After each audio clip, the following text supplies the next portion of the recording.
Hello viewers, welcome to my channel. రవ్వ kesari recipe ఎలా prepare చేయాలో నా వీడియోలో ఇవాళ అయితే చూపిస్తున్నాను.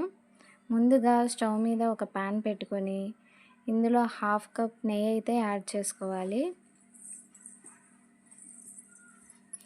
1 కప్ రవ్వ తీసుకున్నాను నేను, దానికి 1/2 కప్ నెయ్యి వేసుకుంటున్నాను. నెయ్యి తినని వాళ్ళైతే సన్ఫ్లవర్ ఆయిల్ కూడా యాడ్ చేసుకోవచ్చు. ఫస్ట్ ఇందులో డ్రై ఫ్రూట్స్ వేసుకొని అవి కొంచెం హీట్ అయిన తర్వాత అందులో బొంబాయి రవ్వ వేసుకొని మిక్స్ చేసుకోవాలి. ఇలా వేడైన దాంట్లో రవ్వ వేసుకొని మిక్స్ చేసుకోవాలి. మొత్తం కలిసేలాగా మిక్స్ చేయాలి.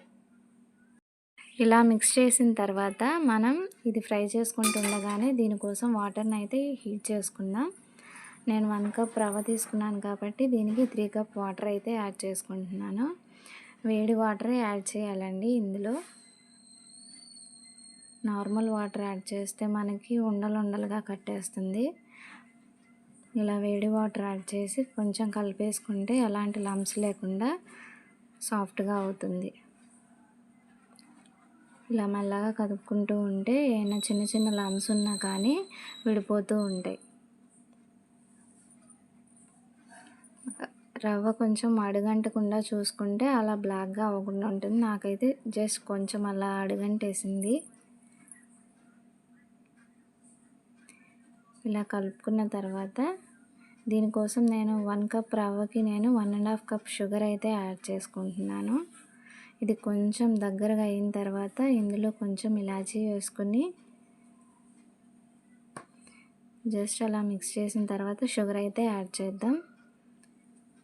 1.5 కప్ షుగర్ అయితే పడుతుంది. ఇదైతే కరెక్ట్ షుగర్ అయితే సరిపోతుంది. మరీ ఎక్కువగా తినే వాళ్ళకైతే ఇంకో 1/2 కప్, పావు కప్ అలా యాడ్ చేసుకుంటే బాగుంటుంది. నార్మల్ షుగర్ అయితే ఇలా సరిపోతుంది. స్వీట్నెస్ అయితే వంట రాని వాళ్ళు కూడా చాలా ఈజీగా ప్రిపేర్ చేసే ఐటెం అండి ఇది.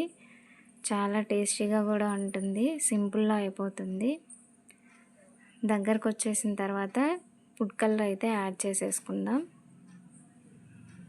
ఇలా మొత్తం మిక్స్ చేసి దీన్ని కూడా కొంచెం ఉడికిన తర్వాత దగ్గరకు వచ్చిన తర్వాత ఆఫ్ చేసుకుంటే రవ్వ కేసరి అయితే రెడీ అయిపోయిందండి. చూసారా, గిన్నెకి కూడా పట్టుకోకుండా ఎలా వస్తుందో. మనం ఆయిల్ వేసినా గీ వేసినా ఈ క్వాంటిటీలో వేసుకుంటే చక్కగా గిన్నెకి అంటకుండా వస్తుంది. దారిన తర్వాత కూడా చిక్కగా అవ్వకుండా ఇలానే ఉంటుంది.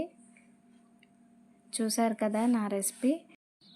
ఈ వీడియో నచ్చితే లైక్ చేయండి అండ్ నా ఛానల్ని సబ్స్క్రైబ్ చేయండి. Thank you.